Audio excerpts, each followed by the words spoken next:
Hey there. So the other day, someone asked, is it possible to balance your hormones after a hysterectomy? Well, not only is it possible, it doesn't have to be hard. Over the next few minutes, I plan to empower you to take back control over your changing hormones and your changing body and break down for you how to age gracefully. For those of you that don't know me, I'm Phyllis Thompson, your favorite hormone hacking coach for weight loss. In every single one of my videos, you'll walk away with at least one tip that you can implement right away to start shrinking that waist, feeling better, and aging for longevity. So first, let me know where you're tuning in from. Are you catching me live or if you're catching the replay? So now there's two types of hysterectomies. One is a full hysterectomy where they remove the uterus and the ovaries. That leads to induced menopause. Then there is a partial hysterectomy where they remove the uterus and not the ovaries. Now, while these women will stop having a period, it doesn't lead to induced menopause. The ovaries have to be removed for that to happen. That's because the ovaries are the primary site of the production of estrogen and progesterone. So now, in the case of the woman with the full hysterectomy, you'll want to move forward as a woman going through natural menopause, right? Even a woman who still has her ovaries in the perimenopause years will want to start paying attention to some of these things I'm about to share because this will make the transition into menopause that much smoother. My ladies dealing with thyroid conditions will also want to start putting these practices in place because thyroid conditions can mimic the same symptoms of perimenopause and menopause. And some of the same remedies can give the relief that you're looking for with thyroid conditions and sometimes reverse the condition depending on which one it is. So now during perimenopause and menopause, the adrenal glands pick up where the ovaries left off. So the adrenals are tiny little triangular shaped glands that sit on top of our kidneys, right? So it's crucial to support them because they are responsible for the production, or they play an essential role in the production of these hormones as we age. The adrenals create hormones for both men and women. But the problem that most of us face is by the time we get to perimenopause or menopause, we've exhausted these adrenals.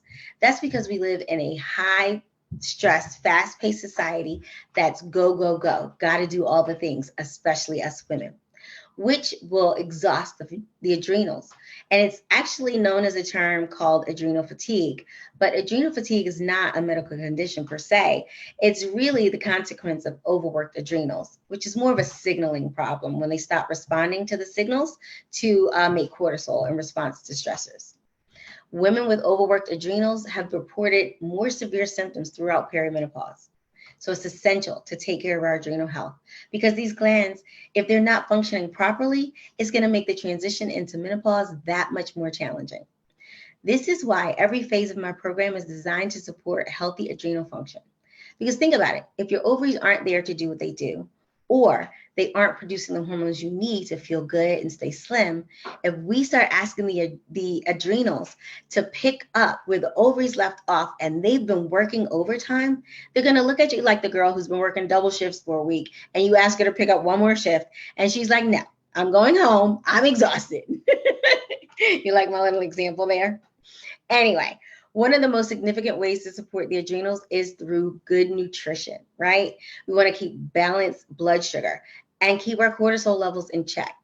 The way we keep balanced blood sugar is to have healthy quality proteins and healthy fats, reduce refined sugars, reduce caffeine and processed carbs. We want to take in things like magnesium, zinc, vitamin B6, and vitamin C. Vitamin C boosts production of progesterone. Remember, progesterone is our keep calm hormone. I'm going to tell you why that's important in a bit. You want to focus on foods with these nutrients like seeds, organic pasture raised, grass fed meats, and organ meats if you can stomach them, me not so much, green veggies, and root veggies. Other foods known to increase progesterone production is cherries, which also contain melatonin and help with sleep, pasture raised chicken, grass fed beef, oregano, organic pasture raised eggs, shellfish. You want to make sure your shellfish is wild caught, thyme, turmeric, and walnuts. These are great efforts to help the adrenals do what they're supposed to do. You also want to stay away from xenoestrogens. You've heard me say this word before. These are chemicals in our environment that mimic estrogen, which makes the body estrogen dominant. They're found in our household cleaning products, cosmetics, fragrances, all sorts of personal care products, and in food. Try switching them out for some non-toxic items once you run out of the ones you already have. because they tend to make the body estrogen dominant. And I've mentioned before, what you may have heard, estrogen dominance presents in the body as mood swings, low libido, and belly fat. You'll also want to avoid endocrine disrupting chemicals like BPAs, phthalates, parabens. If you paid attention to any of my lives in March, I talked all about detoxing the body. So go check those out because it's going to give you an entire list of those things. And the majority of things that have fragrances in them, they are so bad for us. They contain phthalates, and it's not even going to be listed on the label. Half of the time, it's listed as like just fragrance. And some of these other things are listed as cleansing agents. So vague, they make you think they're harmless when they're not. Stick to products with natural fragrances, such as essential oils and herbs. And you want to reduce stress. So many people discount this, but stress is so important because too much stress leads to estrogen dominance. If you're under chronic stress, the adrenals, they shift their focus into producing cortisol as a means to deal with the stress. And when they're overworked, they can't keep up with the production of cortisol or the need for the production of cortisol. And guess what they do?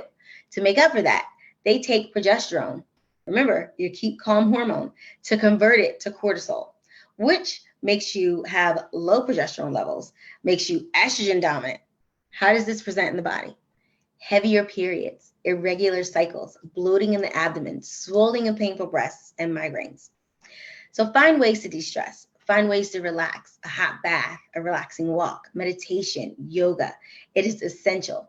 I know your schedule, everything on it is important, or you might be busy, but your health, both physical and mental, should be a top priority for you. So don't be afraid to take time for yourself, right? Regular exercise is great for weight management and reducing estrogen dominance, and it helps keep the body in hormone balance. Remember, vigorous exercise and lack of sleep is perceived by the body as stress, right? Exercise also helps the liver become more efficient in removing the bad estrogens from the body. It increases insulin sensitivity. It improves your mood, which helps with mood swings associated with menopause. And it reduces the level of cortisol, the stress hormone in the body. Long-term stress can lead to lower production of testosterone in men and women. This leads to low sex drive, low libido. Long-term cortisol elevation can cause estrogen dominance. I think I've said that twice now. Hopefully you get it.